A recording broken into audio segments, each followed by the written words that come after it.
I'd like to cover one more final aspect. I call this Mormonism in a nutshell. If you can understand this, I think you'll understand the difference between evangelical Christianity and Mormonism. And so let me run through it just kind of in word form, and I'd kind of like to demonstrate that for you in picture form. My understanding is this. Here's the Mormon view of things, that everything has always existed. All matter, we've read, has eternally existed. Even the souls of men have eternally existed. I've read that spirit children are born to God in spirit heaven to provide spirit bodies for souls. Pre-existence. I read that human parents provide human bodies for spirit children to occupy. Let me talk you through that. Everything has always pre-existed, eternally existed. In heaven, there's Heavenly Father and Heavenly Mother who have spirit babies because those spirit entities need a place to go. While on earth, Mormons have normally lots of children. That's because those spirit babies need to start the period of probation on earth with a physical body, and then based on what they do here, they can start their progression to exaltation. And so everything's always existed. Spirit children are born to God in spirit heaven to provide spirit bodies for souls, and human bodies on earth provide human bodies for children, spirit children to occupy. Once in a body, you can start the process of progression. After receiving exaltation, you can become a God yourself and produce spirit children, and the cycle continues. If you fail to be exalted, there are two lower heavens that you might occupy. Well, here's what that looks like. And so we start, here's Mormonism in a nutshell. It looks like this. Actually, there is a pre-existence where everything has always existed. Matter, all matter is eternal, even including our pre-existence before spirit heaven. And so in heaven, God and his wives are having spirit children, and so the disembodied souls have a place to go. That continues by a probationary time on earth, which, by the way, in Mormonism, your state in life here is determined by what happened there.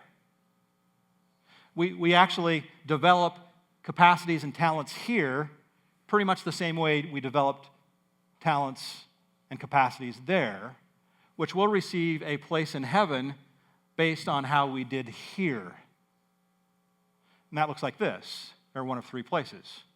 That you can go to celestial heaven, which there are certain things required of you to make it to celestial heaven.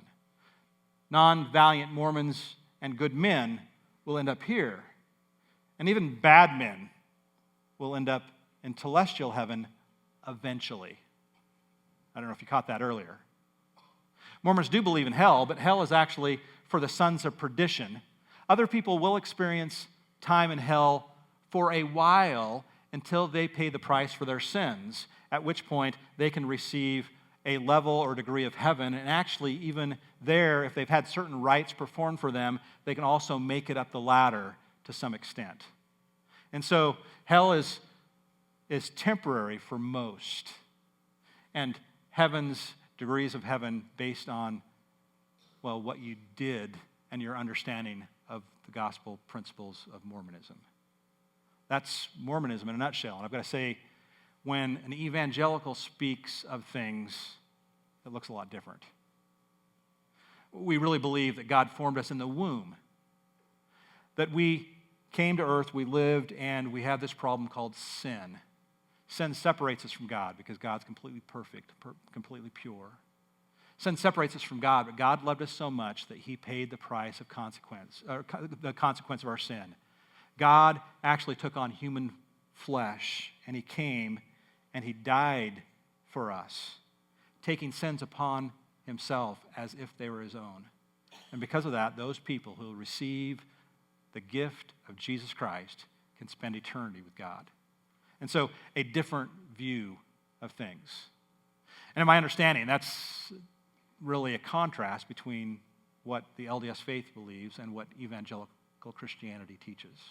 As I share this, there's often sometimes people that come and say, yeah, that might have been true originally. That maybe is Mormonism of yesterday. But you need to know that Mormon church is changing. And so I get asked that question. Maybe Mormonism changing, even this. Maybe Mormonism now is Christian. Well, maybe I can, first of all, ask the questions. Have you seen these before?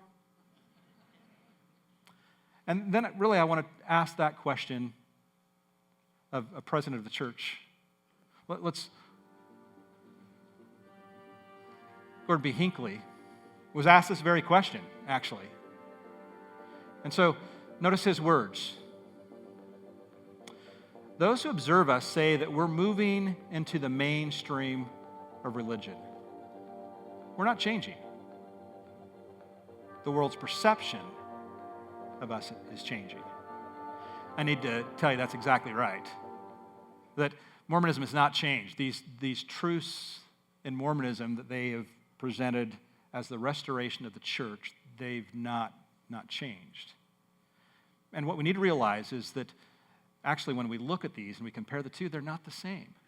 And so why do we want to act as if they are the same? Whichever side of the aisle you're on, we need to stop and say, actually what we believe is not the same thing. And so let's not settle for just surface talk. If we're really concerned, if we really believe, what we need to do is we need to go much deeper and really have discussions that are meaningful discussions and realize when we use words like God and Jesus and heaven and hell and salvation, we're not saying the same thing.